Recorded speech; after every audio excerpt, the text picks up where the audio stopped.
कई सैकड़ों लोगों पे आपने अंगवस्त्र और मेमेंटो देकर सम्मानित किया। क्या ये कहीं बड़ी राजनीति की सोच तो नहीं? देखिए, इसका राजनीति से दूर दूर तक कोई लेना देना नहीं है। आज पूरा संपूर्ण भारत कश्मीर से कन्याकुमारी पर आज अपना 76वां गणतंत्र मना रहा था। अब सबको पता है कि दुनिया में, हिंदुस्तान में एकमात्र इकलौता यह पर्व है जो हर गांव में मनाई जाती है। हर लोग इससे जुड़े हुए हैं। छठ हो, दीपावली हो, दशहरा हो, पूरे भारत में नहीं होता है। किसी प्रदेश में होता है, किसी प्रदेश में नहीं होता है। अब रह गया 76वां गणतंत्र। आप सब जानते हैं कि कहीं न कहीं बिहार और विशेषकर पटना ये वीरों की भूमि है। हजारों स्वतंत्रता सेनानी इस इलाके से आए जिन्होंने इस मुल्क को आज़ाद कराने में अपना सब कुछ गंवाया।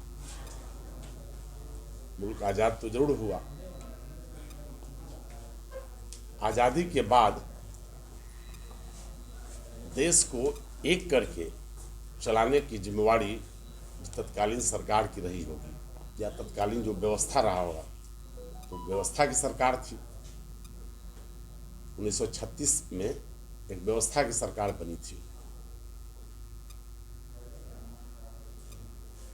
देश में संविधान बना। उसी संविधान सभा जो लागू किया गया हमारे यहाँ, देश की सर्वोच्च संस्था राज्यसभा लोकसभा में, संविधान हमारा वहाँ से,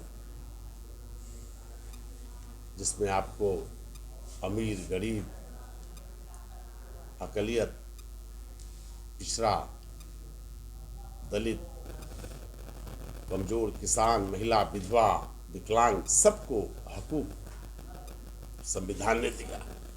उसी संविधान को और हम आगे ले जाने के लिए इस पर्व को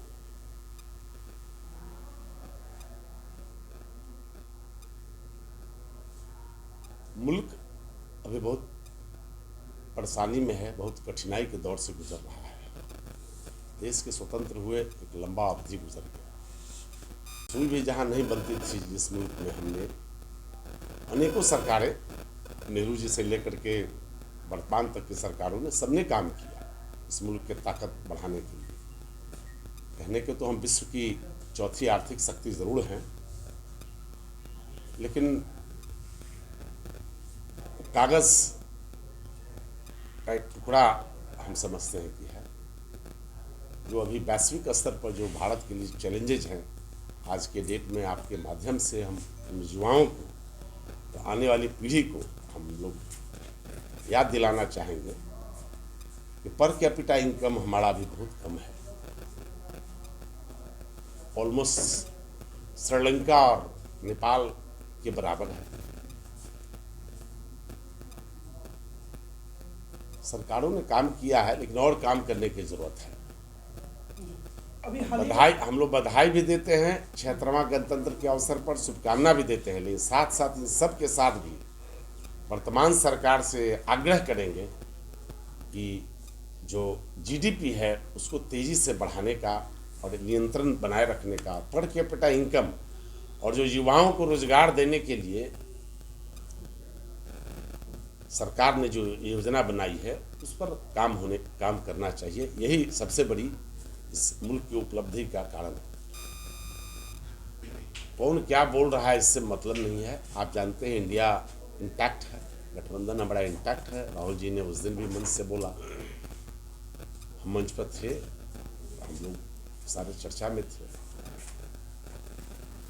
हम लोग बहुत मजबूती से लड़ेंगे और ये फांसीवादी ताकत को हम लोग निस्तानाबूद करेंगे। चलिए, बहुत बहुत धन्यवाद भैया।